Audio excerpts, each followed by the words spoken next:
Hello, and welcome back to this video on how to use VSim to model a plasma etching chamber in wafer processing. This is part 3 of the wafer impact tutorial. In this video, I will demonstrate how to analyze and visualize the results. After the simulation has finished running, click on the Analyze tab over on the far left. Open the analyzer called computeaed.py. And you will need to fill in the input parameters to run the analyzer. Remember, this analyzer only works if you collected the correct histories data, which I went over in the last video. The simulation name should be pre-populated. The species name is whatever you gave it in the input file, in this case ions. The start time and end time are in units of RF period. The lower Y and upper Y are in meters, and the values I have input here are near the tip of the wafer. So start time, end time, lower Y and upper Y are how you've been along the wafer and in time. The history name is left ion loss. That's what we gave it in the setup file. These are the number of angle bins and energy bins, 25. The lower and upper energy are in electron volts. The lower and upper angle are in degrees. The angular frequency, which is 2 pi times the linear frequency, is whatever the RF source is from the simulation. The number of dimensions can be 1 or 2. And the perpendicular direction points inward towards the center of the simulation. That's how I've defined perpendicular. So once you have put in all of those values, then click the Analyze button in the upper right, and you should see analysis completed successfully. To view the data, click on Visualize, and the data will be loaded.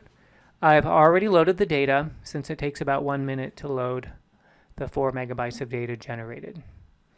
To view the data, click on Add a Data View, then click on Field Analysis, and then next to the field option, click on that and then scroll down to ions AED, and that will load the data. And what you're seeing is a 2D color contour plot where red indicates large phase space density.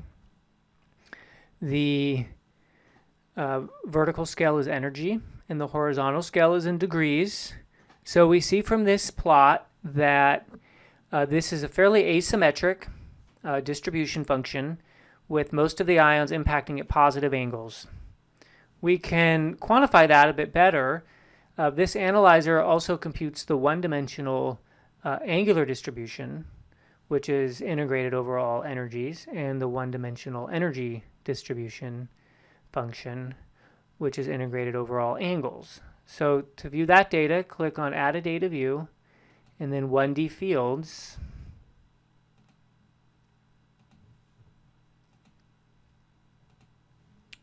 And the top plot shows the ion angular distribution, and we can see that in fact it is very asymmetric.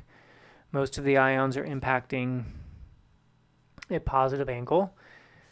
And then the bottom plot shows the energy distribution. So most of the data falls between 200 and about 250 electron volts. So I decided that to investigate this asymmetry, and I wanted to investigate the role of the height of the focus ring. So I did another study in which the focus ring was lower. So I'll show you that. So if we go back to setup, then remember this is the silicon wafer and this is the focus ring, and we can see that it's quite a bit lower. So if we went back and we compared here, so in the asymmetric case it was quite a bit higher. So now we can visualize those results, and this is the ion angular and energy distribution, and we can see that it's quite a bit more symmetric. And we see that in the 1D fields also. Next, I got curious as to why there were no ions impacting at 0 degrees. That would be perpendicular to the surface. So 0 degrees is parallel to the normal and perpendicular to the surface. So I decided to add collisions. I added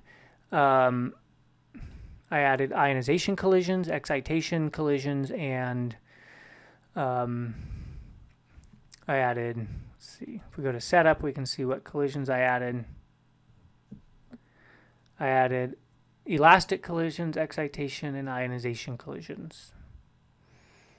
So we can see that many of the ions get filled in perpendicular to the surface, which we see also in the 1D ion angular distribution plot. So the role of collisions is to fill in the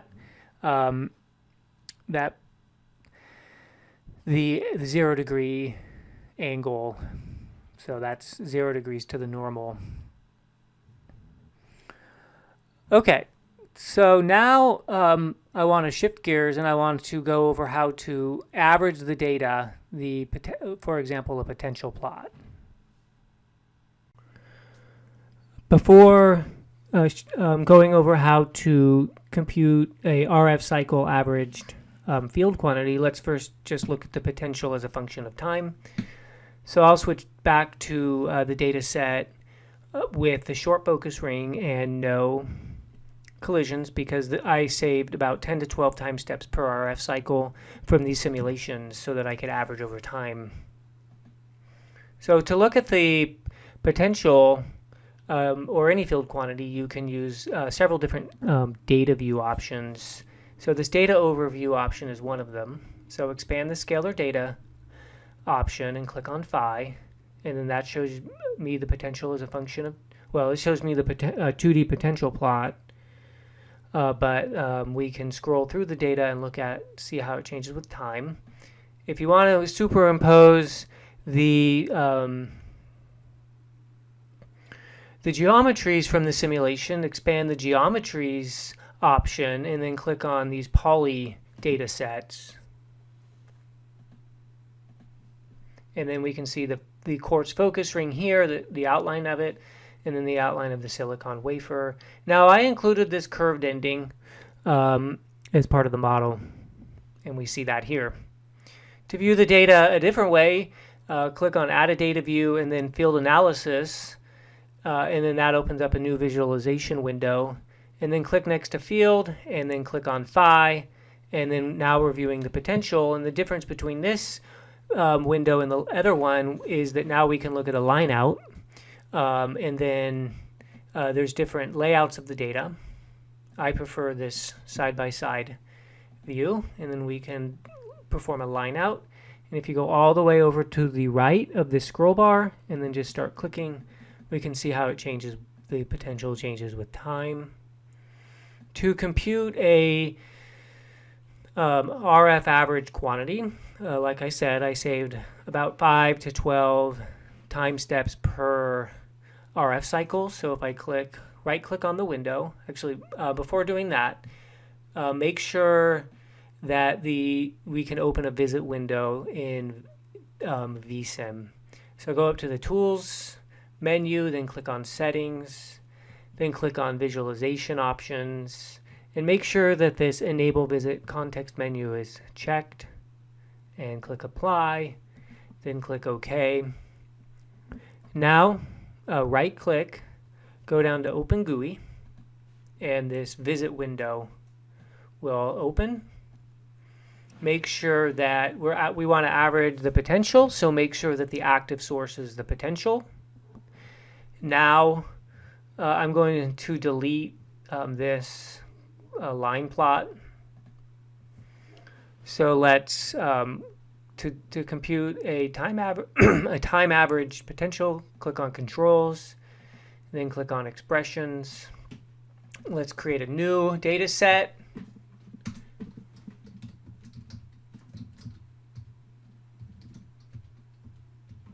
And then give it a name. Make sure that scalar mesh variable is the data type. Click in the definition box and then click on Insert Function. And then time iteration and average over time. I delete everything in between the parentheses.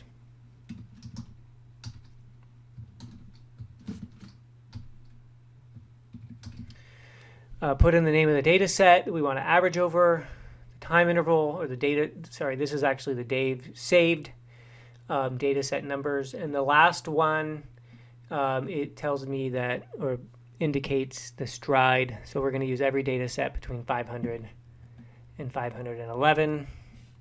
So to plot the data, go to Add, and then go to Pseudo Color, choose your data set, and then click Draw. And it shows up over in this right window. And so this is my average potential between time steps 500 and 511. So that concludes this video. For more information on TechX and software developed by TechX, visit www.txcorp.com. Thank you for watching.